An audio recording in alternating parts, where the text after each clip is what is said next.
সে ভাইরালের নেশায় ধরছে, ভাইরাল হবে, তার জন্য তার ভিডিওটা দেখেন ভাই। ভাইরালের নেশায় ধরলে মানুষ কি করে দেখেন, তাকে এই টিনের উপরে সে এখান থেকে ডিগবাজি দিয়ে পড়বে, তার জীবনের মূল্য নেই, ভাইরাল হওয়ার মূল্য অনেক বেশি। তাই সে ভাইরাল হইতে চাচ্ছে ভাই, ভাইরাল করে দেন আপনারা তাকে। তার এই যে এই ভিডিওটা আমরা দেখে, ওটা দেখে আপনার কি মনে হবে? তার এই ছবিটা সে এইখান থেকে ডিগবাজি দিয়ে পড়ে যাবে, তার এই এমন একটা অবস্থা। ভাইরাল নেশায় হলে কি হয়?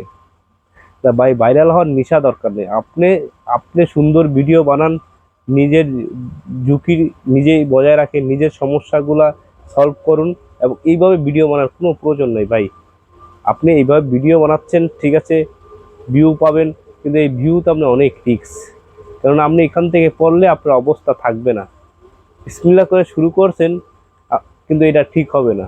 আল্লাহ বলেনি আপনাকে এইভাবে কাজ করতে, তবে এইভাবে এই কাজ করার দরকার নেই।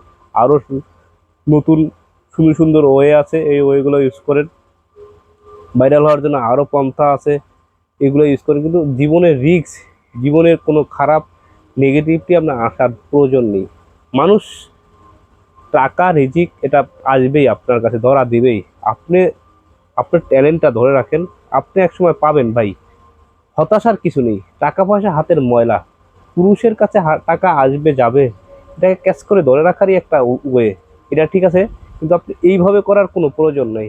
আরেকটা ভিডিও আপনাকে দিচ্ছি, সেই ভিডিওটা দেখলে, আমরা বলি না নদীর পানি ঘোলো ভালো, জাতের মেয়ে কালো ভালো, এটা সেই একটা রীতি বা কথা, যেটাই বলেন এটা, এই কথাটা শুনুন, তাহলে বুঝতে পারবেন যে আসলে কি বুঝাইতে চাচ্ছি আপনাদেরকে।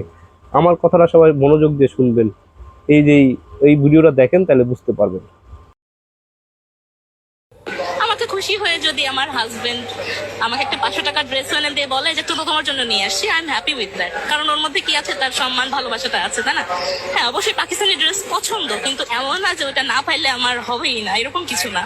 আমার যখন ক্ষমতা হবে, সক্ষমতা হবে, আমি সৎভাবে পারবো, অবশ্যই আমি এফোর্ড করবো, আমার তাতে প্রবলেম নাই। এখন আল্লাহ আমাকে যেভাবে রাখছে, যতটুকু অ্যাবিলিটি আমাকে দিছে সবাইকে নিয়ে হ্যাপি থাকার, আলহামদুলিল্লাহ I am happy with that, কোনো সমস্যা নাই। কি জন্য বলেছি, ওনার কথাগুলা আমার খুব মানে পারফেক্ট কথা উনি বলেছে। যদি ক্ষমতা থাকে, যতটুকু থাকে ততটুকু নিয়ে শান্ত থাকেন।